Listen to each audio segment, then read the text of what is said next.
Mon monde s'est effondré en 6 mots, plus percutant que n'importe quel coup. Votre fils est en réanimation. Je me suis figé au milieu du terminal des arrivées de Roissy. La poignée de ma valise toujours crispée dans ma main. L'odeur d'espresso et de croissant du vol flottait encore dans l'air. Quelques heures plus tôt, je sirotais un cappuccino le long d'un canal vénitien, riant doucement en regardant les gondoles glisser. J'avais acheté pour Mathieu, mon fils unique, une cravate en soie de Florence, d'un bleu marine profond brodé de délicats fils dorés. Je l'imaginais la porter à sa prochaine réunion avec un client, l'air fier sur son visage quand je lui dirais qu'elle venait d'Italie. Cette cravate était pliée avec soin dans mes bagages. Un symbole de ma joie, de mes projets, de mon espoir. Maintenant, elle ressemblait à une blague cruelle. L'appel téléphonique provenait de l'infirmière des urgences de l'hôpital de la Pitié-Salpêtrière. Sa voix était efficace, détachée, comme si elle ne venait pas de m'arracher le sol sous les pieds. Pitié-Salpêtrière. Soins intensifs. Accident de voiture. Admis il y a 6 jours. 6 jours. Les mots résonnaient en moi, vifs et impitoyables. Pendant 6 jours, mon fils s'était battu seul pour sa vie, entouré de machines, et moi, j'avais flâné dans les rues de Paris, photographiant la tour Eiffel, inconsciente. Pendant 6 jours, la femme de Mathieu, ma belle-fille, Élise, n'avait pas pensé à m'appeler. Pas un seul message, pas un seul courriel, rien. Alors que je me précipitais dans le hall stérile de l'hôpital, les roulettes de ma valise cliquetant sur le carrelage, la culpabilité me griffait la poitrine si férocement que je pouvais à peine respirer. L'odeur de désinfectant me piquait les poumons. Les néons clignotaient au-dessus, trop brillants, trop froids. J'ai appuyé mes 2 mains sur le comptoir, les jointures blanches. Je suis Lydie Moreau. Mon fils, Mathieu Moreau. Je viens d'apprendre. S'il vous plaît, dites-moi où il est. Les yeux de la réceptionniste se sont adoucis en me reconnaissant. Chambre 414. Service de réanimation. Le docteur Patel et son médecin traitant. Une infirmière vous accompagnera à l'étage. Chambre 414. 6 jours. Mes jambes ont bougé sans moi, me portant vers les ascenseurs. Mon esprit tourbillonnait autour d'une seule question insupportable. Où était Élise? Je leur avais laissé à tous les deux mes coordonnées. Élise avait toujours semblé attentionnée, toujours prompte à publier des photos de leur vie parfaite ensemble, des brunchs, des vacances, des galas de charité. Et pourtant, alors que Mathieu gisait brisé dans un lit d'hôpital, elle n'avait pas cherché à me joindre. La porte de l'ascenseur s'est ouverte, révélant le couloir silencieux de l'unité de soins intensifs. Le bourdonnement constant des machines, le faible bip des moniteurs emplissait le silence. Une infirmière d'âge mûr nommée Carla a levé les yeux de son ordinateur à mon approche. Ses yeux bienveillants me disaient tout ce que son ton professionnel essayait d'adoucir. « Nous avons essayé de joindre la famille », dit-elle doucement. « Votre fils est dans un état critique depuis son admission. Sa femme était là la première nuit. Elle a signé les formulaires de consentement du secret médical, mais elle n'est pas revenue depuis. » Sa voix a légèrement vacillé, comme si elle ne pouvait pas tout à fait croire ses propres mots. Moi non plus. Elle n'est pas revenue. Ma voix s'est brisée, les mots s'échappant à peine de ma gorge. Carla a secoué la tête, les lèvres pincées. Nous avons laissé plusieurs messages.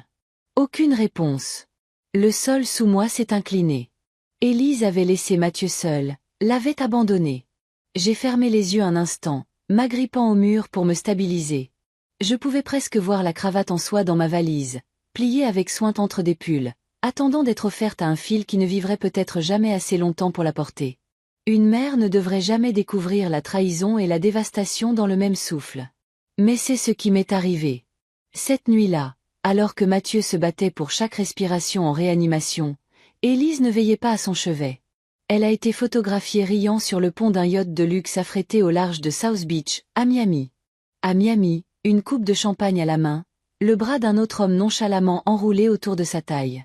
J'allais apprendre cette vérité en quelques heures, en faisant défiler les stories publiques Instagram taguées au Fontainebleau, à Miami Beach, l'horreur s'enfonçant plus profondément à chaque publication.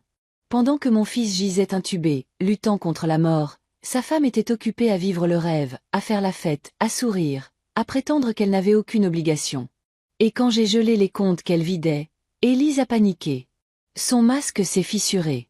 La femme qui avait ignoré les appels des médecins a soudainement fait exploser mon téléphone de messages désespérés. Sa vie soigneusement construite s'effondrait en temps réel.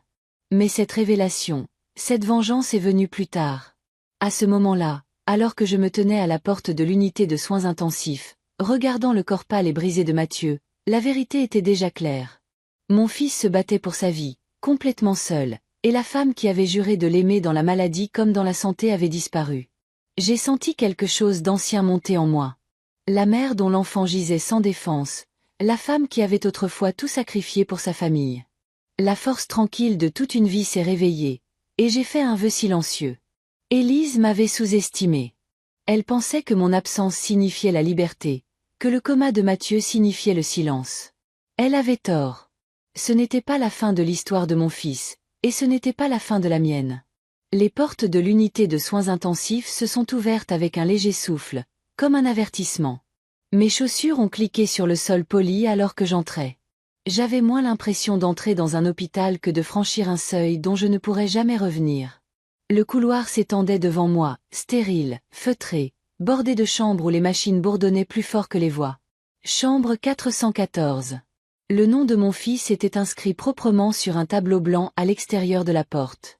Ma main tremblait alors que je tendais le bras vers la poignée. Pendant une seconde fragile, j'ai failli ne pas pouvoir l'ouvrir. Cette porte était une ligne dans le sable. D'un côté, la mère qui croyait que la vie de son fils était intacte. De l'autre, la mère qui devait faire face à ce qui restait après qu'elle ait été presque détruite. Je l'ai poussée. La première chose que j'ai vue, c'est le ventilateur. Le sifflement et le souffle rythmé remplissaient la pièce, artificiel mais régulier, comme une respiration empruntée. Des tubes serpentaient dans la bouche de mon fils. Sa poitrine se soulevait et s'abaissait en synchronisation avec la machine, pas selon sa propre volonté. Le bip régulier du moniteur cardiaque pulsait dans l'air, chaque note me rappelant qu'il était toujours là, mais à peine. Mathieu, mon beau garçon, 32 ans, encore assez jeune pour que j'aperçoive des bribes du petit garçon qu'il avait été. Maintenant, il gisait immobile, sa peau pâle contusionnée de violet rageur et de bleu profond. Sa jambe droite suspendue dans un plâtre, son bras gauche caché sous des bandages. Un pansement chirurgical couvrait une partie de son crâne, contrastant crûment avec les cheveux bruns foncés que je lissais quand il était agité. Je me suis approchée, mes doigts tremblants alors que je tendais la main vers la sienne. Elle était fraîche, sans vie, rien à voir avec la poigne forte et chaude qui soulevait autrefois des cartons quand il m'aidait à déménager ou serrait la mienne à son mariage. J'avais envie de pleurer. Au lieu de cela, j'ai ravalé mes larmes. Les larmes n'aideraient personne ici. Madame Moreau. Je me suis retournée. Une infirmière se tenait près du moniteur. Une femme dans la cinquantaine, des mèches grises dans ses cheveux blonds. Son badge indiquait Carla Dubois. Il n'y avait pas de fausse gaieté dans son expression, seulement la compassion lasse de quelqu'un qui avait vu trop de parents franchir cette même porte. Oui. Ma voix était calme mais ferme. Elle a légèrement hoché la tête. Votre fils a été admis il y a 6 jours suite à un grave accident de voiture. Il est arrivé inconscient et son état est critique depuis. Nous avons réussi à stabiliser ses signes vitaux après une intervention chirurgicale pour réduire la pression intracrânienne, mais la convalescence sera longue et incertaine. Ces mots sont tombés comme des pierres, mais la question qui me brûlait la poitrine s'est frayé un chemin. Sa femme, Élise, où est-elle? Carla a hésité. Cette pause m'a tout dit avant même qu'elle ne parle. Elle était ici brièvement la nuit de l'admission. Dit Carla doucement. Elle a signé les papiers d'admission, mais elle n'est pas revenue. Nous l'avons appelée plusieurs fois pour des formulaires de consentement médical, des mises à jour, des décisions. Aucune réponse. La pièce a basculé. Je me suis agrippée à la rambarde du lit de Mathieu, me forçant à ne pas m'effondrer.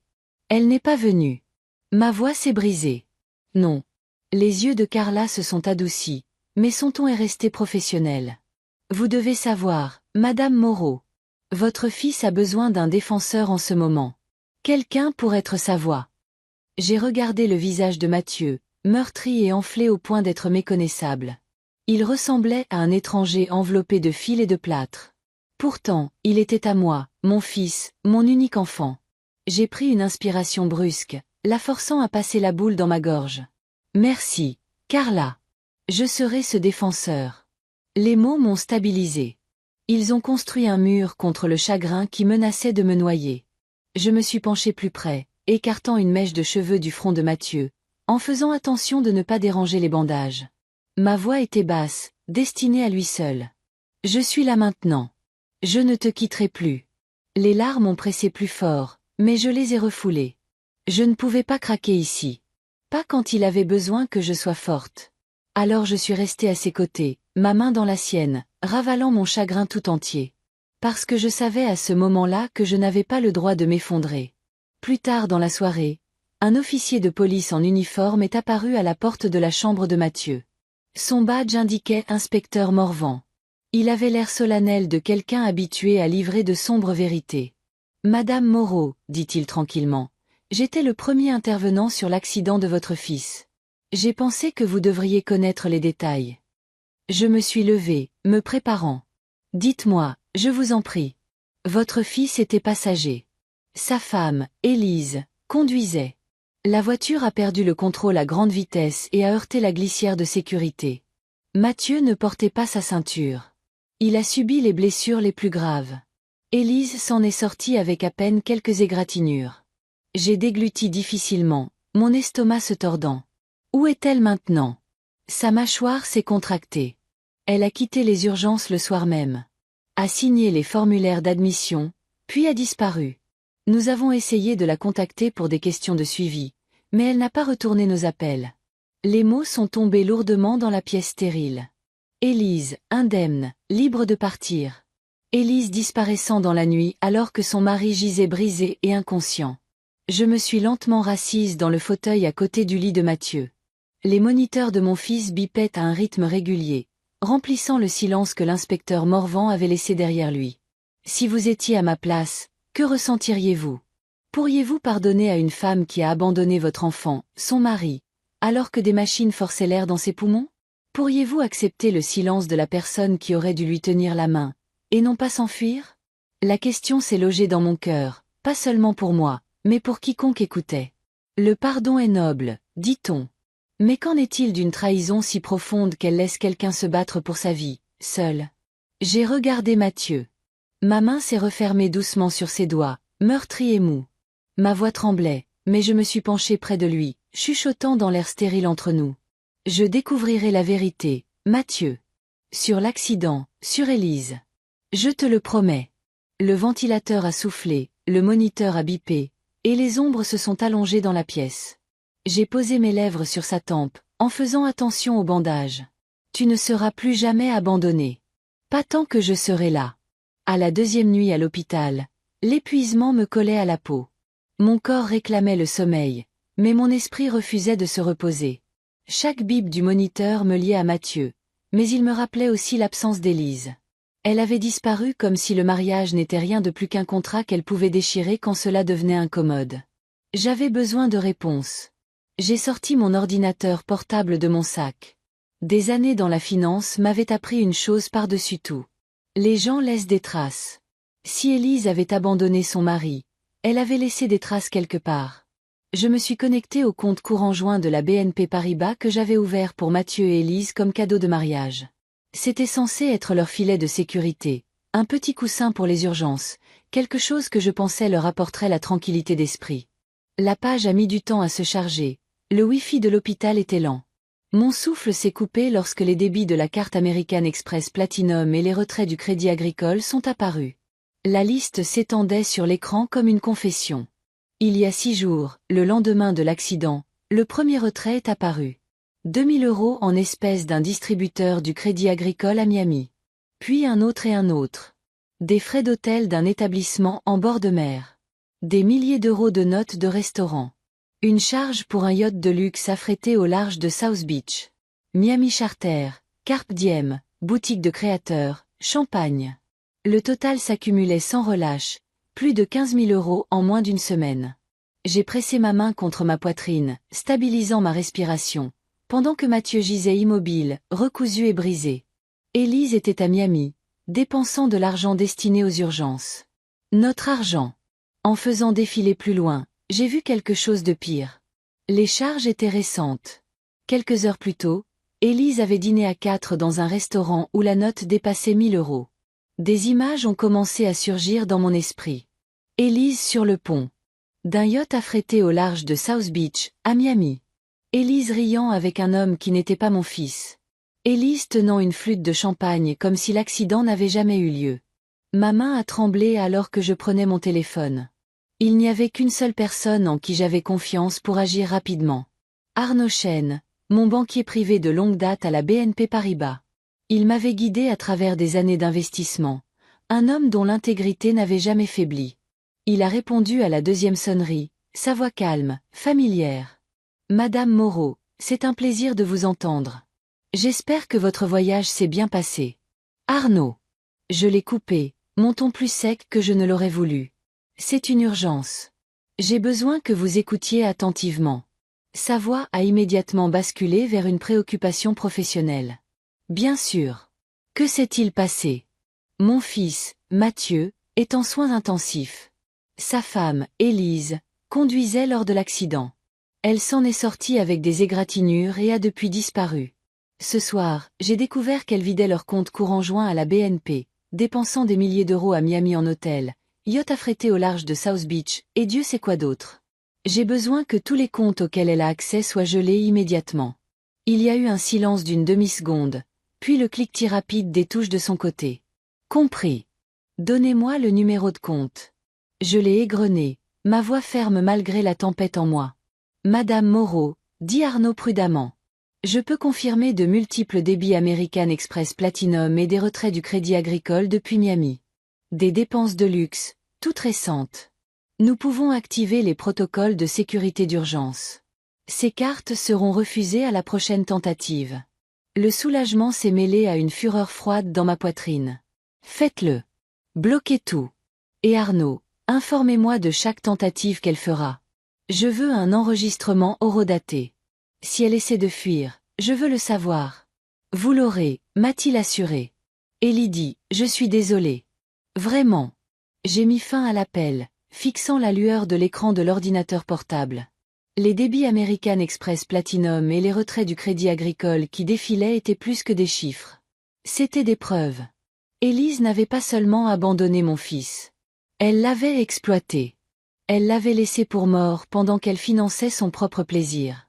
Je me suis adossé au fauteuil rigide de l'hôpital. Le sifflement rythmé du ventilateur remplissait le silence. Ma main a effleuré celle de Mathieu, toujours froide sous la fine couverture. Élise se croit intouchable, ai-je murmuré, ma voix basse mais ferme. Mais elle ne me connaît pas. Elle ne sait pas ce que je ferai pour te protéger.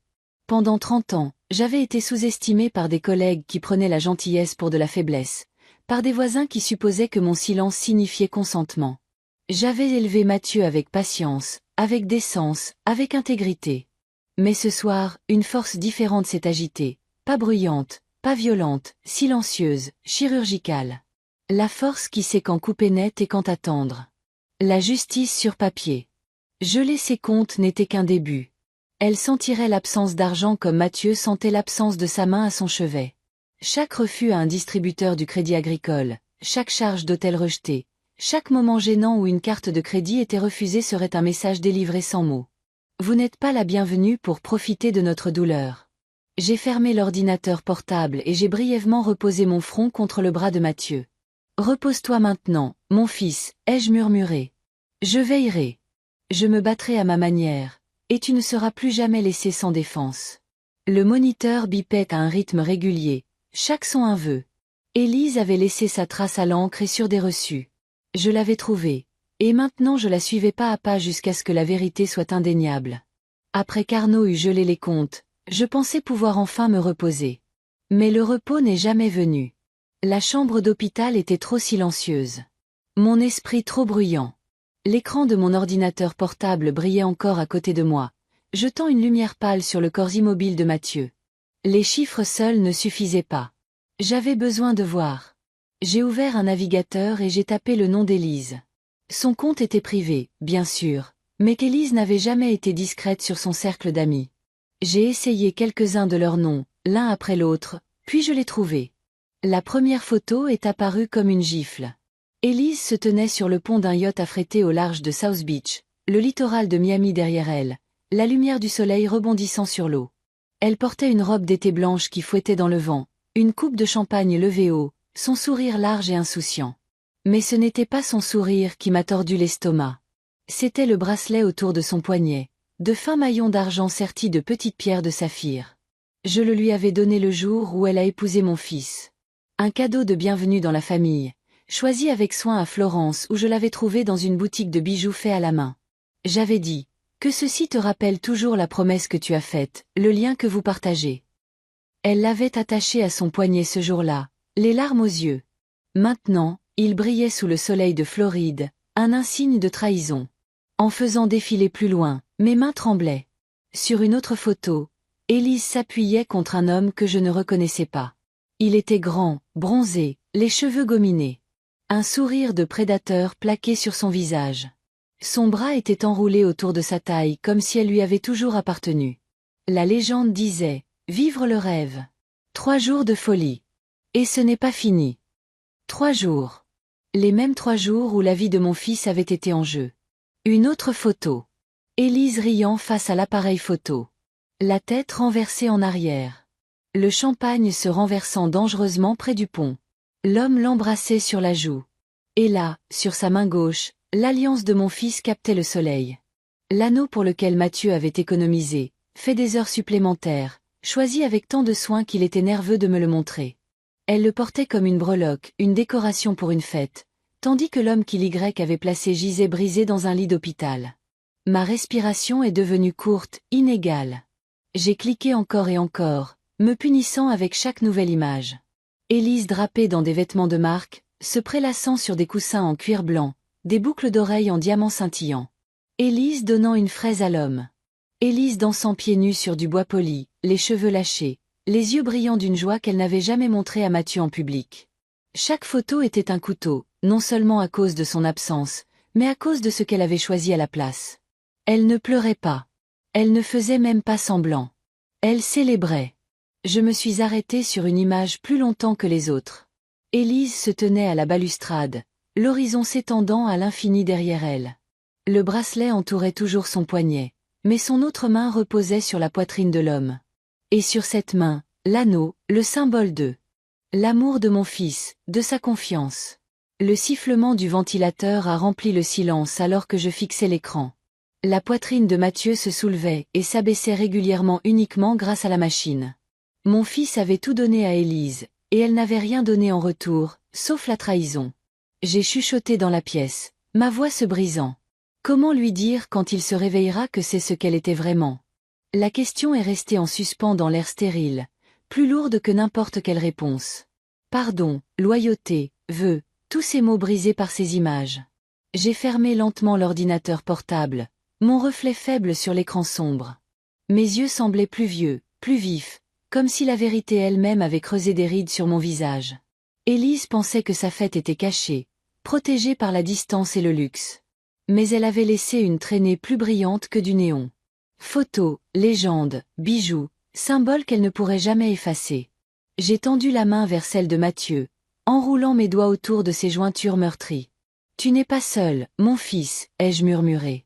Pas maintenant, pas jamais. Et quand tu te réveilleras, tu sauras la vérité. Mais tu sauras aussi que tu es aimé. » Le moniteur bipait en réponse, régulier et inflexible. Dehors, la nuit pressait contre les fenêtres de l'hôpital. À l'intérieur, j'ai fait mon vœu. Élise avait choisi sa scène. Elle avait révélé son masque. Maintenant, c'était à mon tour de jouer le mien. La photo brûlait encore derrière mes paupières bien après que j'ai fermé l'ordinateur portable. Élise riant. Élise levant son verre. Élise se penchant dans les bras d'un autre homme alors que mon fils se battait pour sa vie. La cruauté de tout cela m'oppressait jusqu'à ce que je puisse à peine respirer. Et puis, sans prévenir, une autre image a refait surface, une image d'il y a plusieurs années. C'était le jour du mariage de Mathieu. Je pouvais le voir aussi clairement que si j'étais de nouveau dans cette église. L'air était lourd de l'odeur d'hélice. L'énergie nerveuse de mon fils était presque visible. Il n'avait jamais semblé aussi vivant que lorsqu'Élise a remonté l'allée. Sa robe scintillait dans la lumière douce, ses cheveux attachés simplement mais élégamment. Elle lui a souri, un sourire que je m'étais convaincu être plein d'amour. Je me souvenais de la façon dont les mains de Mathieu tremblaient lorsqu'il lui a passé la bague au doigt. Il a murmuré quelque chose que seule elle pouvait entendre, et elle a hoché la tête, des larmes brillant dans ses yeux. Les invités ont soupiré. J'ai pleuré aussi, non pas de tristesse, mais de gratitude que mon fils ait trouvé quelqu'un pour le chérir. À la réception, Élise avait pris mes mains dans les siennes.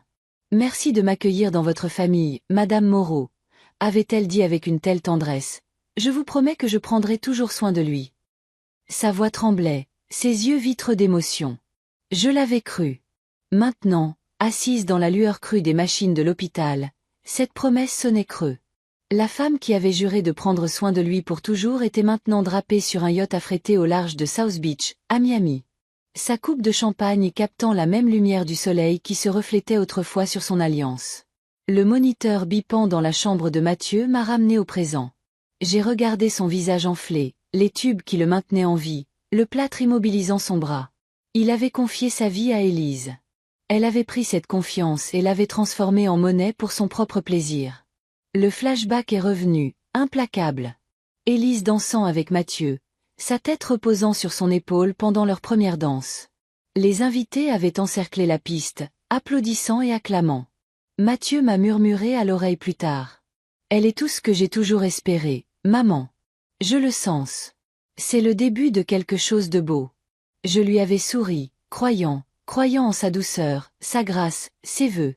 J'avais vu ce que je voulais voir, ce qu'il voulait que je voie. Mais maintenant, avec chaque photo cruelle, l'illusion se brisait. J'ai pressé mon front dans ma paume. Le contraste était trop douloureux pour être ignoré. Les vœux de mariage contre les moniteurs d'hôpital, les coupes de champagne contre les perfusions, un bracelet en argent, autrefois symbole de bienvenue, maintenant la preuve même de la trahison. Le temps s'est replié sur lui-même, le passé et le présent entrant en collision. L'allée où Élise avait marché si gracieusement est devenue le couloir où elle s'était éloignée du chevet de son mari. Ses promesses chuchotées se sont transformées en silence. Son sourire tendre en rire partagé avec un autre homme. Je me suis tournée vers Mathieu, ma voix un faible murmure. J'étais là ce jour-là, te regardant croire en l'éternité. Je voulais y croire aussi, mais l'amour sans loyauté n'est pas de l'amour et les promesses sans action sont des mensonges. Le ventilateur a sifflé, le maintenant attaché à ce monde. Ma main a couvert la sienne. Tu lui as tout donné, Mathieu, et elle ne t'a rien donné d'autre que l'absence. Mais je ne t'abandonnerai pas. Ni maintenant, ni jamais. Le flashback s'est estompé, me laissant à vif, vide. Pourtant, quelque chose de plus stable subsistait en dessous. Un vœu à moi. Élise avait rompu toutes les promesses qu'elle avait jamais faites. Mais je tiendrai les miennes. J'étais encore assise à côté de Mathieu quand on a frappé à la porte. C'était un coup doux, presque respectueux. Le genre de coup qui m'avertissait que de mauvaises nouvelles attendaient de l'autre côté. Je me suis levée, lissant les plis de mon chemisier, et je suis sortie dans le couloir. L'inspecteur Morvan se tenait là, son chapeau à la main. Ses yeux étaient fatigués, le genre de fatigue qui vient de trop de nuits blanches et de trop de tragédies. Nous nous étions brièvement rencontrés lorsque Mathieu avait été admis pour la première fois, mais ce soir, sa présence portait un poids plus lourd. « Madame Moreau », a-t-il commencé, sa voix stable mais basse. « Puis-je vous parler en privé ?» J'ai hoché la tête, le conduisant dans une petite salle de consultation au bout du couloir. Les murs étaient de la couleur d'un vieux parchemin. L'éclairage était cru, mais au moins il offrait une certaine intimité. Morvan est resté debout, comme si s'asseoir allait adoucir ce qu'il avait à dire. « Il y a des détails de l'accident que je dois vous communiquer, » a-t-il dit. Nous avons terminé un examen préliminaire des preuves. Cela dresse un tableau plus clair de ce qui s'est passé cette nuit-là. J'ai croisé les bras, me préparant. Continuez. Il a hésité juste assez longtemps pour que mon estomac se serre. Élise était au volant. Des témoins l'ont vu quitter le bar avec votre fils. Les caméras de surveillance confirment qu'elle a bu plusieurs verres de vin, peut-être plus. Les analyses de sang à l'admission montrent que son taux d'alcoolémie était supérieur à la limite légale. Ma poitrine s'est contractée. Élise avait été ivre, imprudente, et Mathieu en avait payé le prix. Mais Morvan n'avait pas fini. Il a ouvert un dossier, faisant glisser plusieurs papiers sur la table. Les relevés téléphoniques montrent qu'Élise envoyait des SMS dans les instants précédant l'accident. Son dernier message a été envoyé moins de 30 secondes avant que le véhicule ne heurte la glissière de sécurité. Cette combinaison, alcool, vitesse et distraction, a rendu la collision presque inévitable. J'ai serré les lèvres pour ne pas crier. Des images ont traversé mon esprit. Élise au mariage, jurant qu'elle protégerait toujours Mathieu. Élise levant une coupe de champagne sur un yacht affrété au large de South Beach, à Miami, alors que la poitrine de mon fils ne se soulevait que grâce à des machines. Et maintenant ça, la preuve qu'elle ne regardait même pas la route quand sa vie s'est brisée en morceaux. La voix de Morvan s'est adoucie. Madame Moreau, je sais que c'est difficile à entendre, mais il y a plus. Nous avons trouvé des documents dans la voiture d'Élise. Des papiers d'assurance. Des polices d'assurance vie souscrites quelques semaines seulement avant l'accident. Elle avait contacté l'agence AXA au sujet des délais de paiement potentiels. La pièce a basculé. Je me suis agrippée au bord de la table, mes jointures blanches. Elle a demandé l'assurance avant même que mon fils ne sorte de chirurgie. Il a hoché la tête d'un air sombre. Elle a appelé l'expert en sinistre d'AXA dans les 24 heures, posant des questions sur la couverture, demandant quand les fonds pourraient être débloqués en cas de perte. Mon cœur s'est brisé avec une fracture silencieuse. Élise n'était pas seulement partie. Elle avait calculé. Elle avait traité la vie de Mathieu comme une marchandise, un article à encaisser. Inspecteur, ai-je murmuré, forçant les mots à passer la boule dans ma gorge. Êtes-vous en train de dire qu'elle l'a épousé pour l'argent? Que mon fils n'était rien de plus qu'un portefeuille pour elle? Morvan n'a pas répondu directement. Son silence était une confirmation suffisante. Au lieu de cela, il a posé une main sur le dossier. Ce que je peux vous dire, c'est ceci. Les preuves indiquent une mise en danger d'autrui au mieux, et peut-être une négligence intentionnelle. La question de savoir si cela atteint l'intention criminelle dépendra de ce que nous découvrirons d'autre. Mais oui, les motifs financiers font l'objet d'une enquête. Je me suis rassise, le souffle court. Tout l'avenir de Mathieu, tout ce dont il rêvait, sa musique, sa famille, son simple souhait d'une vie d'amour, réduit à des chiffres sur un formulaire d'assurance. Élise ne l'avait pas seulement trahi. Elle l'avait marchandisé. J'ai regardé les papiers que Morvan avait laissés sur la table. Des impressions froides et cliniques, des journaux de transactions, des enregistrements de textes, des numéros de police, la preuve de la trahison d'Élise exposée en noir et blanc. Mon esprit est revenu au bracelet en argent à son poignet, celui que j'avais choisi avec amour à Florence. Elle l'avait porté au mariage, à la fête, et pendant l'accident. Un symbole d'appartenance tordu en un symbole d'exploitation. J'ai chuchoté pour moi-même, trop bas pour que Morvan m'entende. Elle ne l'a jamais aimé. Elle aimait ce qu'il pouvait lui donner. Morvan s'est éclairci la gorge doucement. Madame Moreau, je dois vous préparer. Élise sera probablement bientôt interrogée. Si elle revient, ou si elle essaie de vous contacter, veuillez me le faire savoir immédiatement. Nous avons besoin de sa coopération ou au moins de sa présence. J'ai hoché la tête bien que mon attention soit toujours portée sur Mathieu. Vous la trouverez, ai-je dit. Mais plus important encore, je ne la laisserai pas prendre un autre souffle de sa vie. Pas un seul.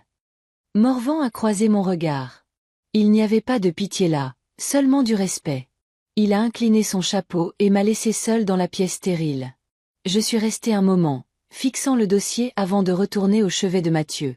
Le voir, les bandages, les machines, me semblaient plus lourds maintenant.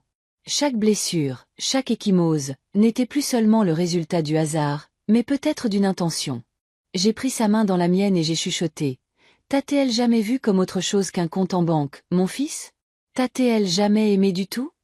Mes larmes sont tombées en silence, mais ma prise s'est resserrée avec détermination. Elle a peut-être vu Mathieu comme un portefeuille, mais moi je le voyais comme tout, et c'est pourquoi je ne m'arrêterai pas tant que la vérité ne serait pas gravée dans les registres pour que tous la voient. Les nuits en soins intensifs avaient une façon de s'étirer plus longtemps que toutes celles que j'avais connues auparavant. Même lorsque l'horloge indiquait minuit, les néons donnaient l'impression que le temps lui-même s'était figé. Les infirmières se déplaçaient silencieusement, les machines bipaient régulièrement, et chaque respiration de mon fils venait du rythme d'un ventilateur. C'est au cours d'une de ces nuits interminables que je l'ai remarqué. Un homme plus âgé était assis de l'autre côté du couloir dans sa propre chambre, calé sur un lit d'hôpital. Il était mince avec une tignasse de cheveux blancs et une peau aussi pâle que les draps, mais ses yeux étaient éveillés, alertes, observant le couloir avec une patience tranquille. Nous nous sommes croisés dans le salon le lendemain matin. Il était assis dans un fauteuil roulant près de la fenêtre, le soleil levant transformant ses cheveux d'argent en or. J'ai offert un sourire poli, n'attendant rien de plus que de la courtoisie. Au lieu de cela, il a parlé le premier. Vous êtes la mère de Mathieu, n'est-ce pas? Sa voix était rauque mais gentille. J'ai hoché la tête. Oui, Lydie Moreau. Gauthier Hébert, s'est-il présenté, tendant une main frêle mais ferme. Chambre 418. Je suis ici depuis plus longtemps que je ne veux le compter. Je me suis assise à côté de lui, attirée par quelque chose dans sa présence calme. Depuis combien de temps? Ai-je demandé doucement.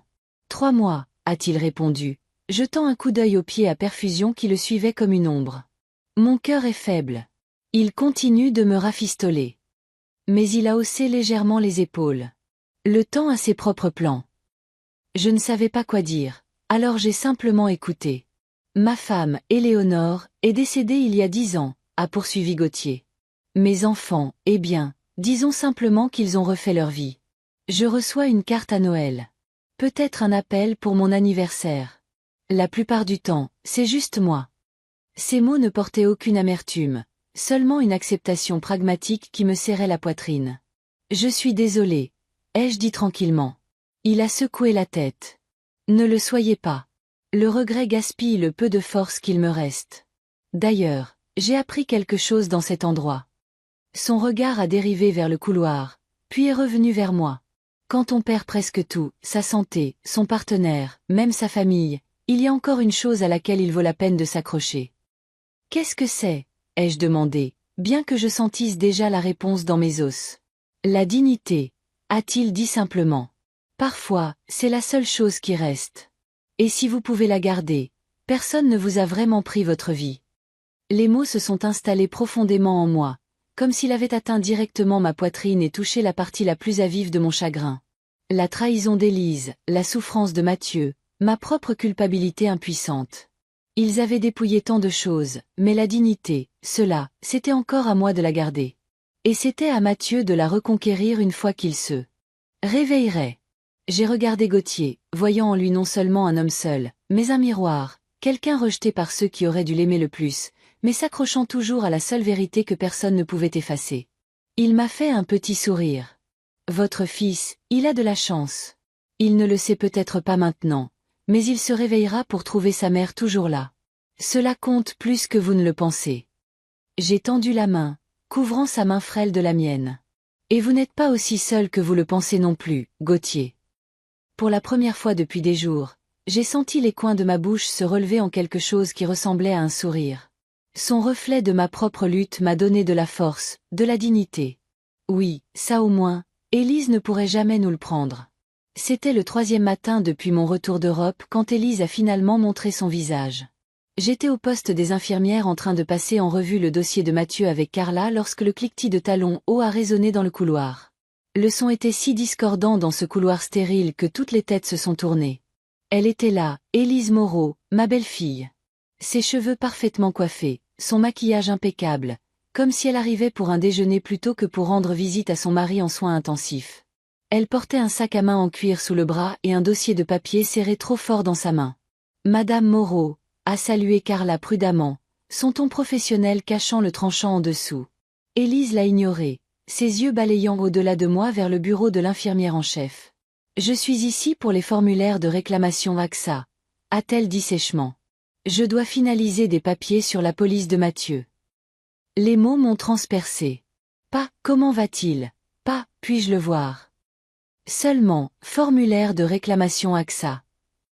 J'ai fait un pas en avant que Carla ne puisse répondre.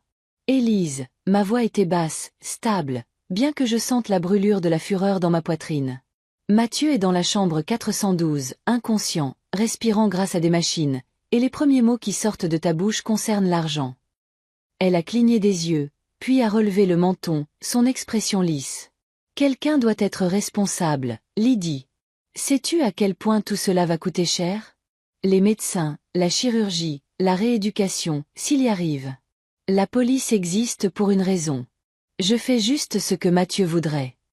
Mathieu voudrait que tu sois à ses côtés, ai-je dit tranquillement. Pas à faire la queue au bureau de facturation de l'hôpital. Ses lèvres se sont retroussées en un demi-sourire, du genre qui ne portait aucune chaleur. Nous n'avons pas tous le luxe de veiller toute la journée. Certains d'entre nous doivent penser à l'avenir. Le silence qui a suivi était suffocant. J'ai refusé d'élever la voix. Au lieu de cela, J'ai laissé mes yeux reposer sur les siens, inébranlables, implacables. Elle a légèrement bougé sous le poids de ce regard, bien que son masque n'ait pas glissé.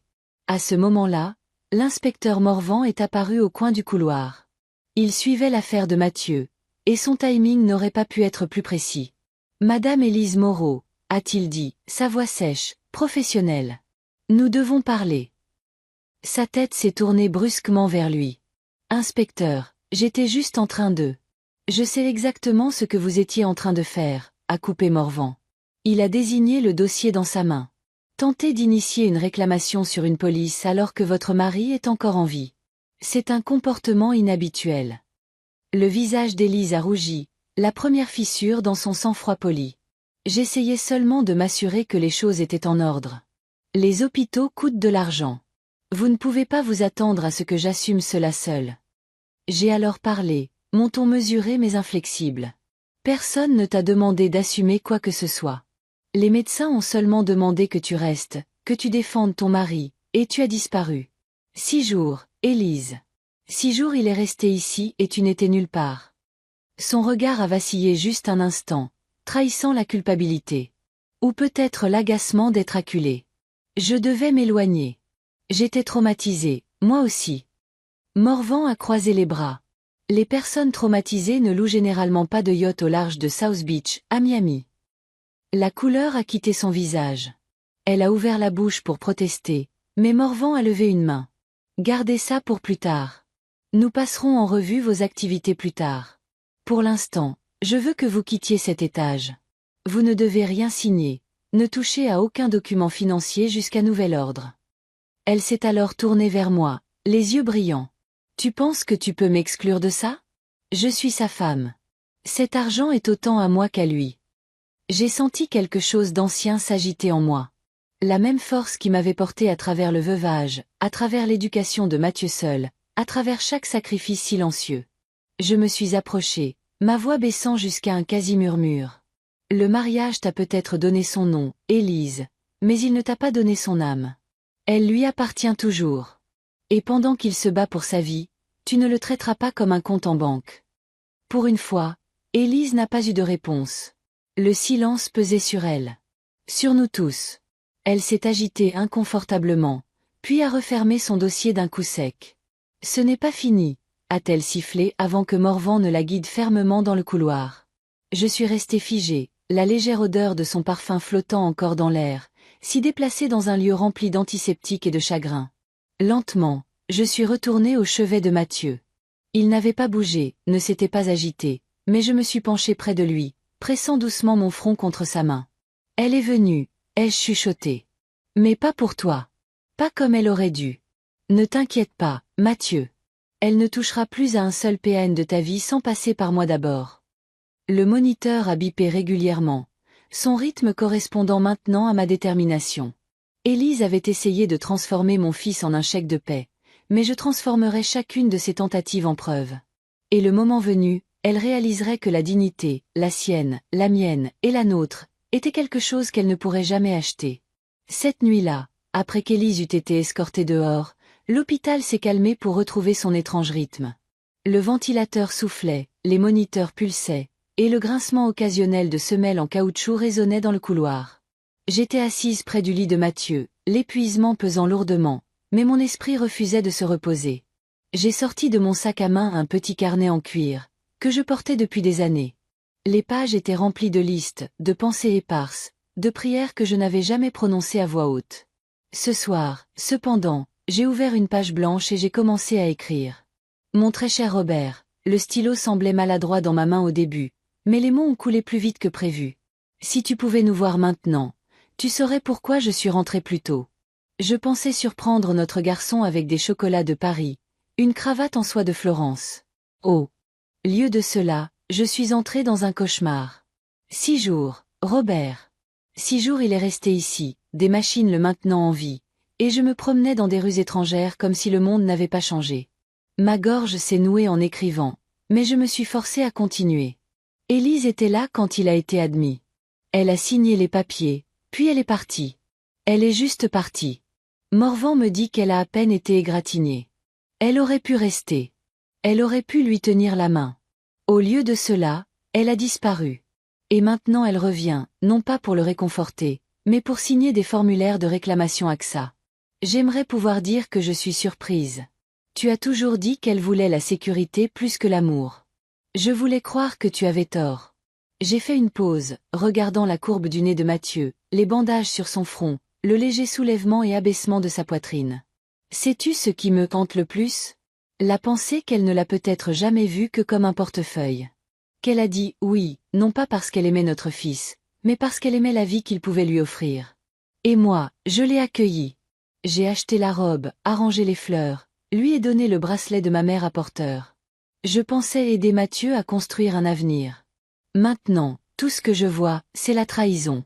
Ma main a tremblé en soulignant les mots suivants. Si tu étais là, tu me dirais de rester forte. Tu me rappellerais que Mathieu a besoin d'une mère qui ne s'effondre pas. Alors je ravale mes larmes, Robert. Je les ravale toutes entières parce que je ne peux pas le laisser me voir craquer. Je lui ai promis ce soir qu'il ne serait plus jamais abandonné. Et je pensais chaque syllabe. J'ai fermé les yeux, laissant l'encre sécher. Puis j'ai ajouté les dernières lignes. Tu me manques plus que je ne peux l'écrire. Mais peut-être que d'une manière ou d'une autre, tu es ici dans cette chambre.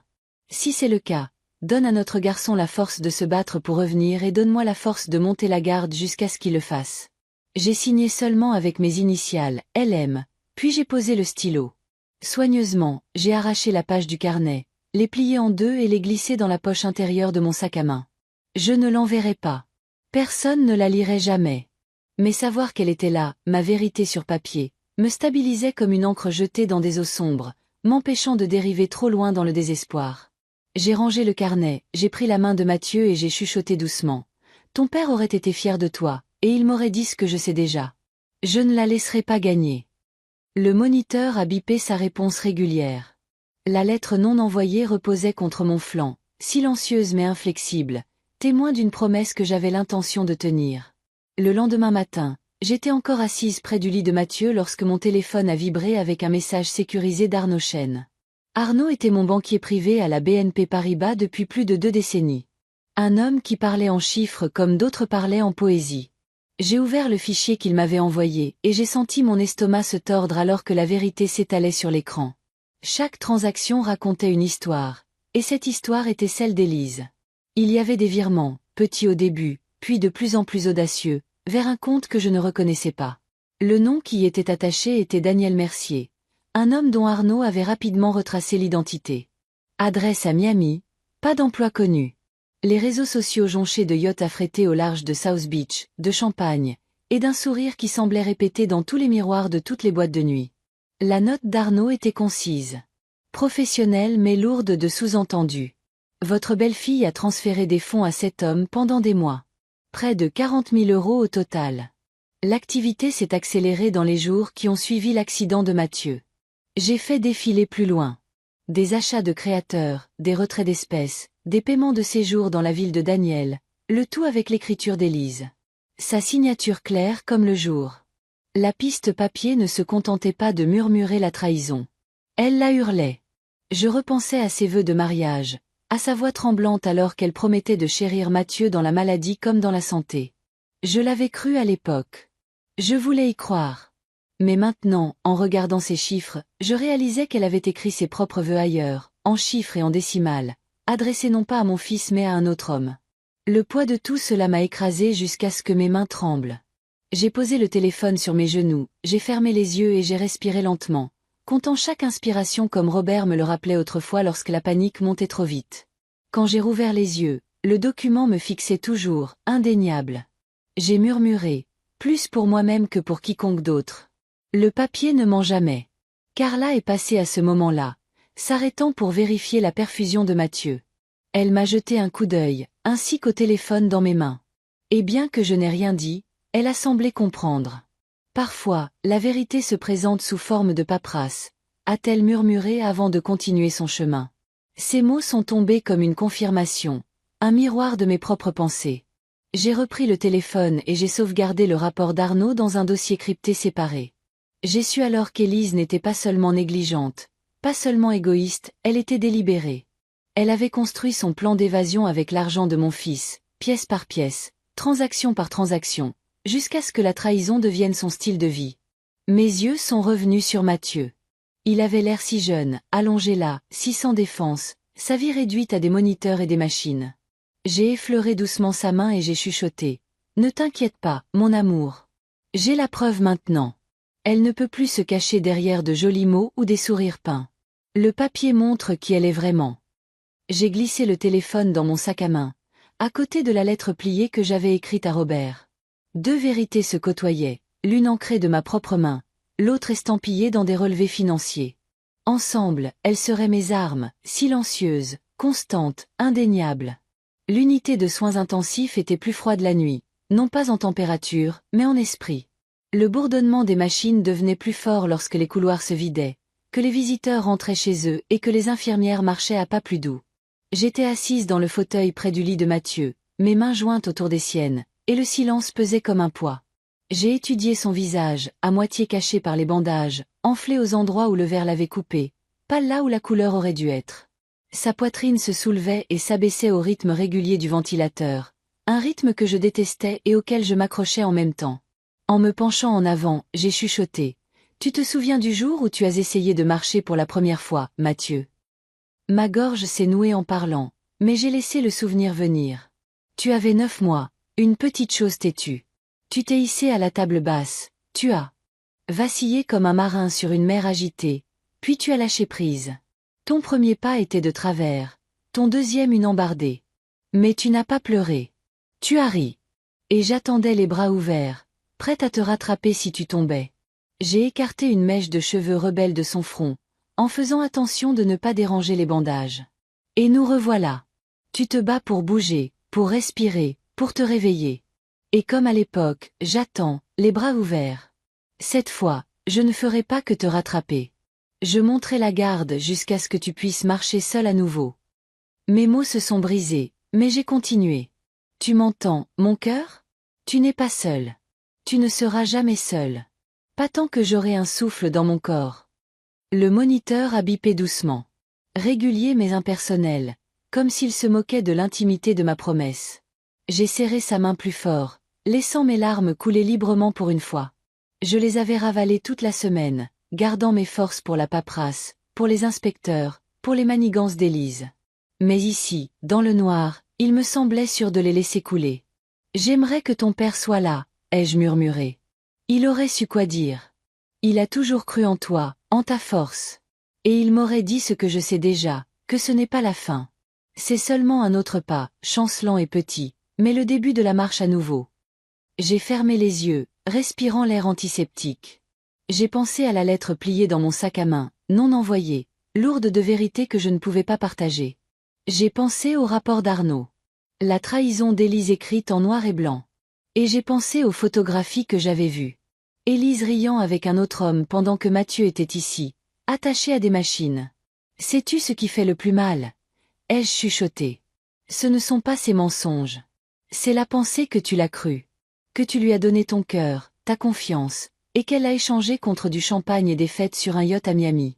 Mais écoute-moi, Mathieu. Ce qu'elle a brisé, je t'aiderai à le reconstruire. Ce qu'elle a abandonné, je le garderai. Tu es mon fils, mon unique fils, et aucune trahison ne peut changer cela. J'ai fait une pause, laissant le silence s'étirer. Je voulais qu'il sente le poids de chaque mot, même s'il ne pouvait pas répondre. Puis j'ai chuchoté la phrase que j'avais retenue, celle qui s'élevait comme une prière du plus profond de moi. La première fois que tu as marché, tu as titubé dans mes bras. Cette fois, quand tu feras tes premiers pas à nouveau, je serai là à t'attendre, les bras grands ouverts, comme avant. Pendant un instant, j'ai cru sentir la plus faible pression de ses doigts. C'était peut-être un réflexe. Peut-être que ce n'était rien. Mais j'ai choisi de croire que c'était un signe. Un murmure en retour doux que son esprit erre. Je me suis penchée, pressant doucement mon front contre sa main. Reviens à moi, Mathieu. Fais ce pas. Je te rattraperai si tu tombes. Les machines ont gardé leur rythme régulier, indifférentes à l'espoir. Mais dans mon cœur, j'ai senti quelque chose changer. L'aube lente de la détermination. La compréhension que l'amour n'était pas passif. L'amour était vigilant. Et le mien était assez fort pour l'ancrer jusqu'à ce qu'il retrouve son chemin. L'appel est arrivé juste après minuit. Mon téléphone s'est allumé avec son nom, Élise. Pendant un long moment, je l'ai laissé sonner, regardant ses lettres clignoter sur l'écran comme un mauvais présage. Finalement, j'ai glissé pour répondre. Sa voix était frénétique, aiguë, au bord de l'hystérie. Lydie, qu'as-tu fait? Mes cartes ne fonctionnent pas. La réception de l'hôtel exige un autre paiement, et la compagnie de location de yacht menace d'appeler la police si je ne règle pas le solde ce soir. J'ai tenu le téléphone lâchement, laissant sa panique se déverser dans le silence entre nous. Elle l'a rapidement comblé. Tu dois arranger ça. Tu sais que ces comptes sont à nous. Mathieu voudrait qu'on prenne soin de moi. Tu ne peux pas juste me couper les vivres. Je suis sa femme. J'ai droit à tout. Tu m'entends? À tout. Ces mots se sont bousculés, passant du désespoir à l'arrogance comme des vagues se heurtant au rocher. J'ai finalement parlé, mon ton égal, stable, presque doux. Tu avais accès, et tu l'as utilisé pour du champagne et des yachts à Miami. Pendant que mon fils était dans un lit d'hôpital, se battant pour sa vie. Son souffle s'est coupé, mais seulement pour une seconde. Je faisais face. J'avais besoin d'espace pour gérer le traumatisme. Tu ne comprends pas ce que j'ai traversé cette nuit-là. J'ai fermé les yeux, imaginant le visage meurtri de Mathieu sous les lumières crues de l'unité de soins intensifs. Je comprends parfaitement. Tu t'en es sorti avec des égratignures. Il était brisé et laissé pour compte. Et puis tu l'as abandonné à nouveau. La ligne est restée silencieuse un instant avant qu'elle ne change de tactique. Sa voix est devenue basse et venimeuse. Écoute-moi, Lydie. Si tu ne rétablis pas ces comptes, je dirai à tout le monde que tu essaies de me contrôler, que tu me voles. J'irai à la presse, à la police. Tu le regretteras. Ces menaces ont roulé sur moi comme un vent froid. J'avais entendu pire dans des salles de conseil de la part d'hommes 2 fois sa taille qui m'avaient sous-estimé. Je suis restée silencieuse, laissant sa colère s'éteindre d'elle-même. Dis quelque chose, a-t-elle exigé, sa voix se brisant maintenant, l'hystérie perçant à nouveau. Tu ne peux pas rester assise là à ne rien faire. J'ai laissé le silence s'étirer, une pause délibérée qui coupait plus nettement que n'importe quelle réponse. Puis, avec une finalité calme, j'ai dit, la seule chose dont mon fils a jamais eu besoin de toi était ta présence, et quand cela comptait le plus, tu as choisi de ne rien lui donner. Elle a eu un hoquet, comme si la vérité elle-même l'avait frappée. Mais je n'ai pas attendu sa réponse. J'ai mis fin à l'appel et j'ai posé le téléphone à côté du lit de Mathieu. Les machines bourdonnaient régulièrement, leur rythme me ramenant à la réalité. Pendant un long moment, je suis restée assise dans le calme, regardant la main de mon fils dans la mienne. La voix d'Élise résonnait encore dans mes oreilles, mais j'ai refusé de la laisser s'attarder. Sa panique était maintenant son fardeau, pas le mien. J'avais changé l'équilibre. Les comptes étaient gelés, sa bouée de sauvetage coupée, et pour la première fois, j'ai senti la balance pencher à nouveau vers la justice. J'ai chuchoté à Mathieu, ma voix douce. Elle peut crier. Elle peut menacer, mais elle ne peut plus rien te prendre. Ni ton argent, ni ta dignité, ni ton combat pour vivre. Et pour la première fois depuis des jours, je me suis permis d'expirer. Le lendemain après-midi, je me tenais juste à l'extérieur de la chambre de Mathieu quand j'ai entendu le cliquetis sec de talons sur le carrelage de l'hôpital. Je n'ai pas eu besoin de lever les yeux pour savoir qui c'était. Élise. Elle est venue vers moi en trombe, les cheveux en désordre, des lunettes de soleil remontées sur sa tête, du mascara étalé comme des ecchymoses sous ses yeux. Elle ressemblait moins à une épouse éplorée qu'à un animal acculé. Lydie, a-t-elle dit, sa voix tremblant avant de se briser en un cri strident. Tu ne peux pas me faire ça. Je ne peux pas vivre comme ça. Il me bloque. Mes cartes. L'hôtel, même la boutique. Tout le monde me regarde comme si j'étais une sorte de criminel. Tu dois arranger ça. S'il te plaît. Ces mots ont rebondi sur les murs stériles, assez fort pour que les infirmières jettent un coup d'œil avant de se détourner rapidement. Élise est tombée à genoux en plein milieu du couloir, s'agrippant à l'ourlet de mon manteau. Je jure que je ferai mieux. Je resterai avec Mathieu toutes les nuits. Je prierai à ses côtés. Rends-moi juste une carte. Juste une. Je l'ai regardée et, pendant un instant, j'ai presque vu la jeune femme dont Mathieu était tombé amoureux. La mariée posée en soie blanche. La voix douce qui avait autrefois promis l'éternité. Mais l'illusion s'est brisée à la seconde où elle a levé son visage vers le mien. Ses yeux n'étaient pas remplis d'amour ou de culpabilité. Ils étaient fous de faim. Lève-toi, ai-je dit tranquillement. Ma voix était calme, égale, mais elle a transpercé ses supplications, plus nettement que n'importe quel cri. Elle s'est relevée en se débattant, changeant instantanément de tactique, ses larmes se séchant en colère. « Tu te crois si juste, n'est-ce pas? Contrôlant tout, prenant ce qui m'appartient. Mathieu est mon mari. Cet argent est à nous. Tu n'as pas à décider qui je suis ou ce que je mérite. » J'ai rencontré son regard furieux avec des yeux stables. « Tu as raison sur une chose. Mathieu est ton mari. Et pourtant, il est là-dedans, luttant pour respirer, pendant que tu versais du champagne sur un yacht à Miami. Je n'ai pas besoin de décider qui tu es, Élise. Tu l'as déjà fait toi-même. » Son visage a rougi, marbré de rage. Elle s'est approchée, sa voix baissant jusqu'à un sifflement. « Faites attention, Lydie. Je peux te ruiner. Je peux dire à tout le monde que tu m'as manipulée. Que tu es la raison pour laquelle Mathieu est comme ça. Les gens me croiront. » J'ai redressé les épaules, répondant à son venin par le silence. Elle a attendu, s'attendant à ce que je flanche, à ce que je me défende. Mais je ne l'ai pas fait. Je suis simplement restée immobile, mon expression inchangée. Le silence lui était insupportable. Finalement, j'ai parlé, chaque mot délibéré, lent. La seule chose dont Mathieu a jamais eu besoin de toi, c'était que tu restes, et quand cela comptait le plus, tu as choisi de partir. Pendant un instant, elle s'est figée, les mots atterrissant plus lourdement que n'importe quelle accusation. Puis elle a ri amèrement. Un son sec et brisé. « Tu crois avoir gagné, n'est-ce pas? Tu penses que geler mes cartes fait de toi une héroïne. Tu verras, Lydie. Tu regretteras de m'avoir sous-estimée. » Je n'ai pas répondu. Je n'en avais pas besoin. Le pouvoir avait changé de camp, et elle le sentait. Ses menaces, autrefois acérées, sonnaient maintenant creux, comme une performance jouée trop de fois. Derrière moi, Carla Dubois, l'infirmière de nuit qui s'occupait de Mathieu depuis le jour de son admission, est entrée tranquillement dans le couloir. Elle a fait une pause, son regard passant des mains tremblantes d'Élise à mon immobilité.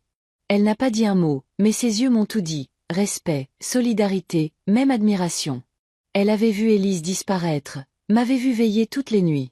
Elle connaissait la vérité sans avoir besoin de confirmation. Élise a remarqué que Carla la regardait et a essayé de sauver sa dignité, repoussant ses cheveux d'une main tremblante. « Ce n'est pas fini, » a-t-elle craché, sa voix se brisant. « Je m'assurerai que tout le monde sache qui tu es vraiment. » La voix de Carla, ferme mais mesurée, a brisé la tension. « Madame Moreau, vous devez partir maintenant. C'est un hôpital, pas une scène. » Pour la première fois depuis que je l'avais rencontrée, Élise a semblé petite, dépouillée d'excuses, dépouillée d'argent, dépouillée même de la performance qui avait autrefois ébloui Mathieu. Elle a tourné les talons, ses talons cliquant furieusement contre le sol alors qu'elle s'éloignait dans le couloir. Je n'ai pas bougé jusqu'à ce que le son s'estompe dans le silence. C'est seulement alors que j'ai expiré, ma main effleurant la cravate en soie que je portais toujours dans ma poche, celle que j'avais achetée à Florence pour Mathieu, mon encre émotionnelle. Carla s'est approchée, baissant la voix pour que je sois la seule à l'entendre. « Vous n'élevez pas la voix. Vous ne criez pas, mais vous vous battez plus fort que quiconque que j'ai jamais vu. » Ces mots m'ont prise au dépourvu, et pendant un instant, j'ai senti la piqûre des larmes. Non pas par faiblesse, mais par reconnaissance. Quelqu'un avait été témoin de la guerre silencieuse que je menais. Parfois, ai-je dit doucement, le combat le plus bruyant est celui qui se mène en silence. Carla a hoché la tête, son expression chaleureuse.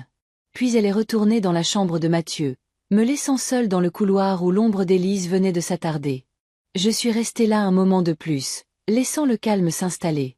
Élise pouvait crier, menacer et griffer, mais elle ne détenait plus le pouvoir. Il m'appartenait maintenant, à la mère qui refusait d'abandonner son fils. Et aucun bruit de sa part ne pourrait changer cela. 2 jours après l'explosion d'Élise dans le couloir, l'inspecteur Morvan est retourné à l'hôpital. Son expression était plus résolue que je ne l'avais jamais vue. Il portait un dossier sous le bras, épais de papier, et son ton ne laissait aucune place au doute. « Madame Moreau, » a-t-il commencé, se tenant juste à l'extérieur de la chambre de Mathieu. « Nous avons rassemblé suffisamment de preuves pour poursuivre. Élise Thompson sera formellement inculpée. Conduite en état d'ivresse, mise en danger d'autrui, exploitation financière. » Les mots ont résonné à mes oreilles comme un marteau de juge. Pendant des semaines, j'avais rassemblé des fragments, des relevés bancaires, des photographies, des confessions chuchotées. Maintenant, Ces fragments prenaient la forme de quelque chose de solide. La justice. J'ai demandé tranquillement. Que va-t-il se passer maintenant? Les yeux de Morvan se sont adoucis, bien que sa voix soit restée ferme. Nous allons signifier le mandat d'arrêt aujourd'hui.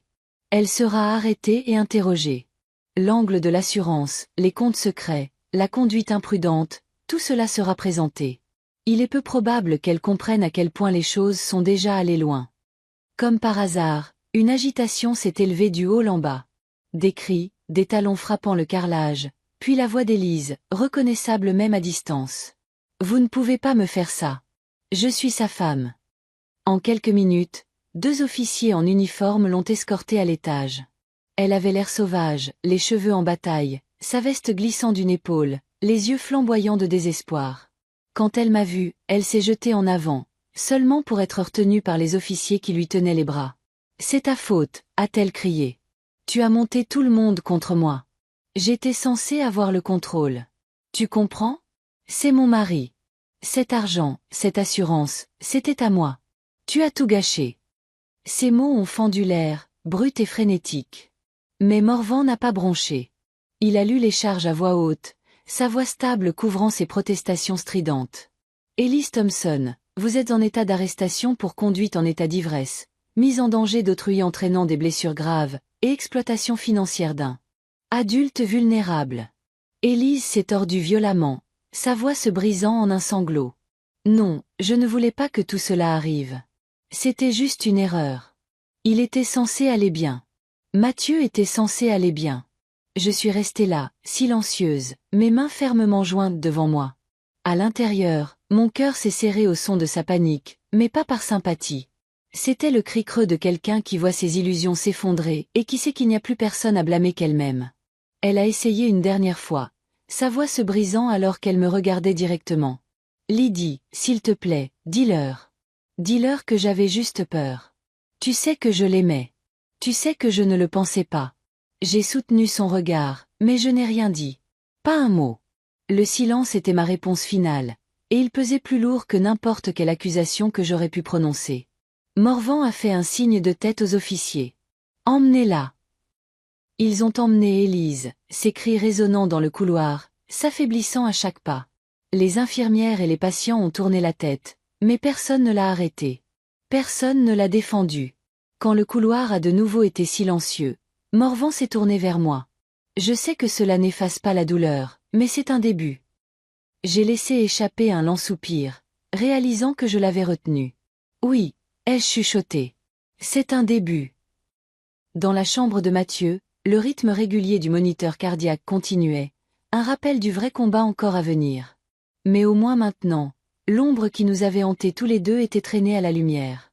Cette nuit-là, l'hôpital est devenu incroyablement silencieux. Le va-et-vient habituel des infirmières s'est estompé en pas feutrés.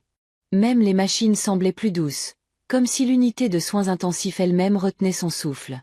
J'étais assise seule dans la chambre de Mathieu, la faible lumière du moniteur peignant son visage d'ombre pâle. J'ai pris mon sac à main sur mes genoux et j'ai sorti le petit carnet en cuir que je portais depuis des années. Robert se moquait de moi à ce sujet, disait que j'étais la seule femme qui préférait écrire son cœur sur papier plutôt que de le dire à voix haute. Ce soir, cet instinct me semblait être une question de survie. J'ai ouvert une page blanche, j'ai décapuchonné mon stylo et j'ai commencé à écrire une lettre que mon fils ne verrait jamais. « Mathieu, ai-je écrit, je ne sais pas si tu peux m'entendre, mais j'ai besoin de dire cela quelque part. On me dit que le silence guérit, mais le silence est devenu trop lourd ce soir. » Ma main a tremblé en continuant. Je suis rentrée plus tôt en pensant te surprendre avec une cravate en soie de Florence. Je t'imaginais rire, dire que tu en avais déjà trop, mais je voulais que tu en portes une qui porte le souvenir de moi errant dans les rues pavées, choisissant quelque chose juste pour toi. Maintenant, elle est dans mon sac, intacte. La cravate est devenue un symbole de tout ce que j'ai manqué pendant que tu étais ici, te battant seule. J'ai fait une pause, le regardant, des tubes enfilés dans son corps, sa poitrine se soulevant et s'abaissant au rythme d'une machine. Mon garçon, autrefois si plein d'une énergie agitée, maintenant immobile. J'ai chuchoté à voix haute ce que je venais d'écrire. La cravate devait être un cadeau. Au lieu de cela, elle est devenue un rappel de l'absence, de la façon dont le temps n'est jamais à nous pour le gaspiller. Je suis revenue à la page, les mots se précipitant maintenant. Je pourrais passer le reste de mes jours à souhaiter qu'Élise ait été différente, à souhaiter qu'elle soit restée, qu'elle ait choisi la présence plutôt que le luxe, qu'elle t'ait aimé avec ne serait-ce que la moitié de la dévotion que tu lui as donnée. Mais je ne peux pas changer ce qu'elle est. Et je ne laisserai pas sa trahison consumer ce que nous avons encore. Des larmes ont brouillé l'encre, mais j'ai continué à écrire. La victoire n'est pas de la voir tout perdre. C'est trop petit, trop vide. La vraie victoire, mon fils, c'est toi qui respires. Une respiration de plus qu'une autre. La vraie victoire, c'est moi assise ici, ta main dans la mienne, refusant de t'abandonner comme d'autres l'ont fait. La vraie victoire n'est pas la chute d'Élise. C'est ta survie. Je l'ai regardée à nouveau, ses paupières closes, ses cils effleurant des joues qui étaient autrefois vermeilles de vie. Tu te souviens, Mathieu? Ai-je chuchoté. Quand tu as fait tes premiers pas dans notre salon, tu as titubé vers moi, les jambes tremblantes, le visage déterminé. Je me suis agenouillée sur le tapis, les bras grands ouverts, promettant silencieusement que peu importe combien de fois tu tomberais, je serais là pour te rattraper. Ce soir, tu titubes à nouveau, mais pas avec de petites jambes. Tu titubes entre la vie et la mort. Et une fois de plus, je suis là, les bras ouverts, prête à te rattraper de toutes les manières possibles. La pièce s'est épaissie de souvenirs. Je pouvais presque sentir la légère odeur de talc pour bébé, entendre le grincement de ses petites chaussures sur le parquet. J'ai serré doucement sa main, chuchotant. Je t'ai rattrapé à l'époque, je te rattraperai maintenant. Le stylo a glissé de mes doigts et j'ai plié la lettre avec soin, la glissant dans la poche intérieure de mon sac. Une autre lettre non envoyée. Une autre vérité secrète. Comme la cravate, elle resterait une encre, quelque chose pour me rappeler que l'amour n'était jamais gaspillé, même lorsqu'il n'était pas rendu. En me penchant près de lui, j'ai pressé mon front contre sa main. Mathieu, ai-je soufflé. Tu es ma victoire, pas la ruine d'Élise. Toi, une respiration à la fois, un battement de cœur à la fois. C'est tout ce dont j'ai besoin. Le moniteur a bipé régulièrement, répondant dans son langage mécanique. Je suis resté là, laissant le silence m'envelopper, non pas comme un vide, mais comme un témoin. Le silence peut être cruel, mais il peut aussi être sacré.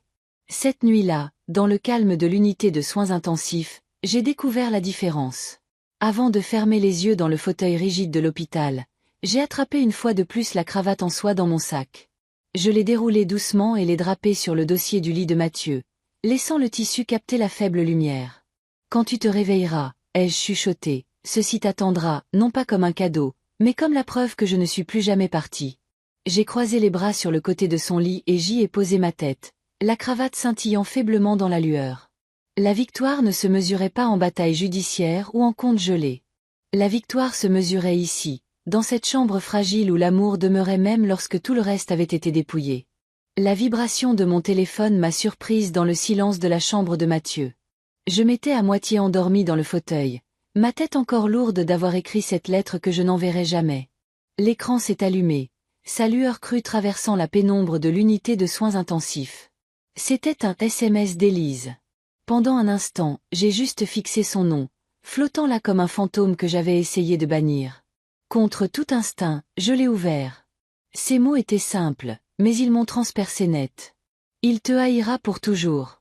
Pas de salutation, pas d'explication, pas d'excuse, juste du venin condensé en 5 mots. Je suis restée assise à regarder le message jusqu'à ce que les lettres se brouillent. Mon cœur aurait dû s'emballer de colère, mais au lieu de cela, j'ai ressenti quelque chose de plus calme, de plus lourd. C'était comme si ces mots étaient une dernière tentative de se frayer un chemin dans cette pièce, même alors que la loi se refermait autour d'elle. Une dernière arme, non pas d'argent ou de mensonge, mais de doute. J'ai levé les yeux du téléphone vers Mathieu. Sa poitrine se soulevait et s'abaissait au rythme du ventilateur, chaque respiration peu profonde mais régulière. Sa peau portait encore la pâleur de la blessure, mais ses doigts se sont contractés faiblement dans les miens, me rappelant qu'il y avait une vie, fragile mais présente. Ma voix s'est brisée alors que je parlais dans le silence. Aie-moi si tu le dois, Mathieu. Blâme-moi d'avoir été absente quand tu avais besoin de moi.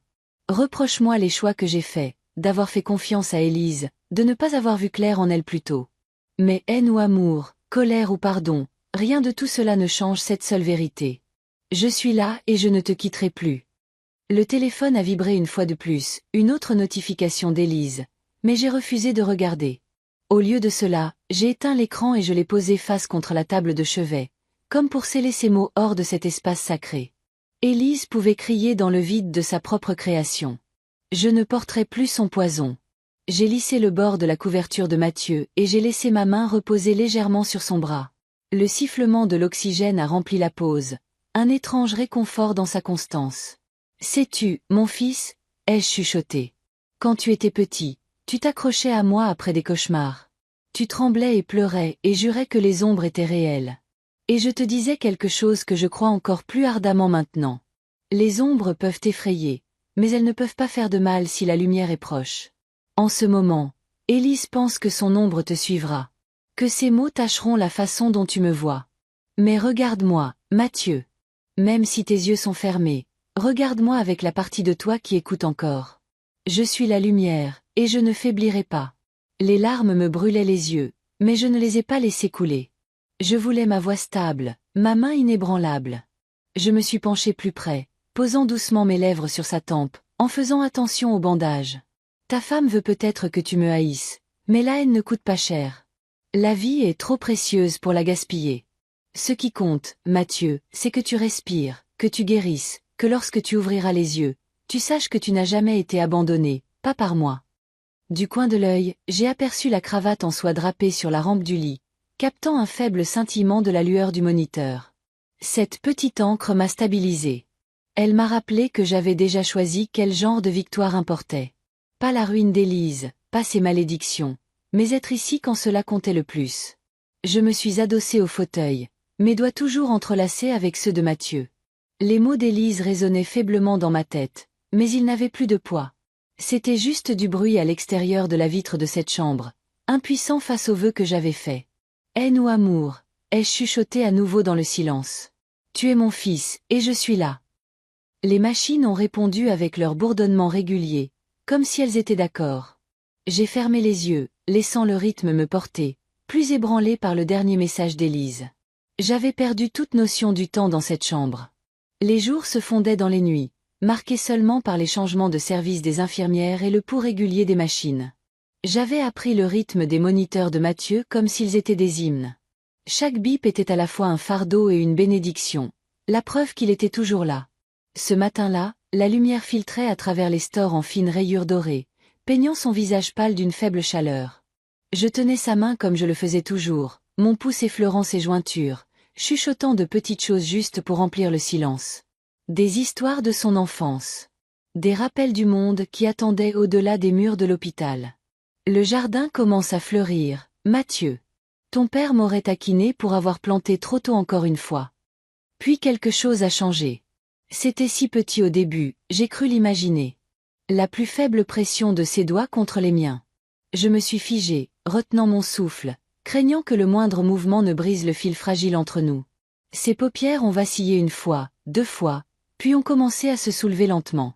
Je me suis penché en avant, mon cœur battant si fort que je pouvais l'entendre dans mes oreilles. Mathieu, ai-je chuchoté, effrayé d'y croire, mais désespéré d'espérer. Ses yeux se sont ouverts, brumeux et lourds, mais indubitablement vivants. Il a cligné des yeux contre la lumière, la confusion obscurcissant son regard, puis ses lèvres se sont entr'ouvertes. Un son a émergé, rauque et brisé, mais assez clair pour me transpercer. Maman. Le monde s'est arrêté. Ce seul mot portait toutes les nuits blanches, toutes les prières silencieuses, chaque once de peur et d'amour que j'avais déversé dans cette veillée. Ma gorge s'est nouée alors que des larmes chaudes et irrépressibles coulaient sur mon visage. Je me suis penché plus près, pressant doucement mon front contre le sien. Je suis là, mon cœur. J'ai été là tout le temps. Les machines bourdonnaient. Les moniteurs bipaient. Mais à ce moment-là, tout le reste a disparu. Il n'y avait que nous, mère et fils, réunis dans l'espace fragile entre la survie et le désespoir. Son regard s'est déplacé faiblement, cherchant mon visage comme s'il avait besoin de confirmer que j'étais réelle. Repose-toi maintenant, ai-je chuchoté, ma voix tremblante. Tu n'as rien à faire d'autre que respirer. Je porterai le reste pour toi. Le mouvement lent du temps nous a enveloppés, étirant chaque seconde en éternité.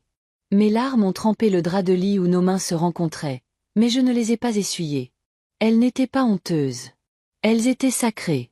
Les paupières de Mathieu ont de nouveau vacillé, l'épuisement le ramenant sous, mais le mot est resté, résonnant dans ma poitrine. Maman. La preuve qu'il me reconnaissait encore, qu'il avait encore besoin de moi. La preuve que l'amour l'avait ancré quand tout le reste essayait de l'entraîner loin. Alors qu'il se rendormait, j'ai chuchoté à son oreille, d'une voix stable et sûre. Tu es revenu à moi, et je ne te laisserai plus jamais te sentir seul. La première fois que j'ai assisté aux séances de kinésithérapie de Mathieu, couverte par l'assurance maladie, mon cœur s'est serré d'un mélange de fierté et de chagrin. Il s'agrippait aux barres parallèles, ses jambes tremblant sous lui. Chaque pas était un acte de défi contre les débris de son corps. Sa mâchoire était serrée, la détermination gravée sur son visage. Mais je pouvais voir la lueur de la peur dans ses yeux, la peur de tomber. Le kinésithérapeute comptait doucement, le stabilisant. Pourtant, mon esprit me ramenait en arrière dans le temps. Je le revoyais tout petit, à peine 18 mois, dans notre ancien salon avec sa moquette beige usée. Il avait fait ses mêmes pas chancelants, les bras tendus, son visage illuminé par l'émerveillement. À l'époque, je m'étais accroupie à quelques pas de là, les bras grands ouverts, lui promettant qu'il ne tomberait pas seul. Maintenant, des décennies plus tard, je me tenais tout aussi près, mes mains planant au-dessus de son dos, résistant à l'envie de le rattraper trop tôt. Le son de sa respiration inégale reflétait les petits halètements de ce petit garçon qui portait autrefois un pyjama rayé, et emportait un ours en peluche partout où il allait. Le parallèle était presque insupportable. Encore, a murmuré Mathieu, la sueur perlant sur son front. Il a traîné son pied en avant, son corps oscillant.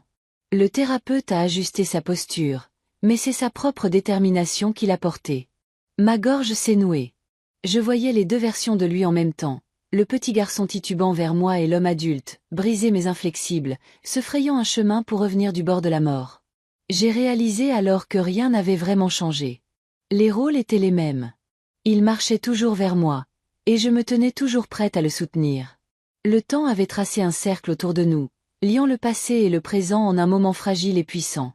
Alors qu'il atteignait le bout des barres, sa poitrine se soulevant, il m'a regardé, ses lèvres esquissant un sourire, faible mais certain. Je n'abandonne pas, maman. Ma vision s'est brouillée. J'ai chuchoté en retour les mêmes mots que j'avais prononcés quand il n'était qu'un enfant faisant ses premiers pas. Je sais que non, et je serai là chaque fois que tu trébucheras jusqu'à ce que tu retrouves ton rythme. Le porche était calme cet après-midi-là, le genre de calme qui s'installe non pas comme un vide, mais comme une paix. Mathieu était assis à côté de moi, sa canne appuyée contre la balustrade. Sur la petite table en bois entre nous, se trouvaient 2 tasses de thé, la vapeur s'enroulant dans l'air frais, et la cravate en soie de Florence, pliée avec soin, ses couleurs captant la lumière du soleil de fin de journée. Cette cravate avait traversé les océans, survécu à un chagrin d'amour, et reposait maintenant ici, non pas comme un cadeau oublié, mais comme un témoin de tout ce que nous avions enduré. J'ai regardé mon fils prendre une gorgée de thé, sa main tremblant encore légèrement, mais assez stable pour soulever la tasse sans aide. Ses yeux erraient vers le jardin où les roses que j'avais plantées des années auparavant fleurissaient avec défi, comme pour nous rappeler que la beauté survit aux tempêtes. « Maman, a-t-il dit doucement, penses-tu parfois que nous nous en sommes sortis par chance ?»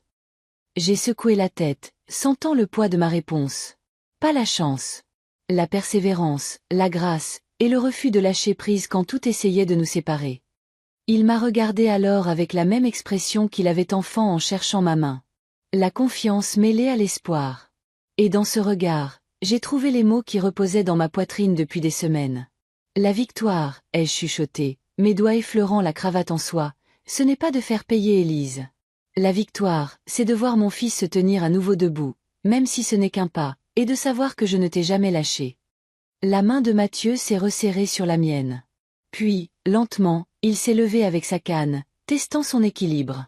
Ses mouvements étaient incertains, mais il a avancé, pas à pas, jusqu'à se tenir au bord du porche. La lumière a percé à travers les branches au-dessus, dispersant de l'or sur ses épaules, comme si le monde lui-même bénissait son retour. J'ai fermé les yeux, laissant le silence nous envelopper, le moment entier et ininterrompu. Pour la première fois depuis longtemps, j'ai senti le cercle se refermer. Non pas avec amertume, mais avec guérison.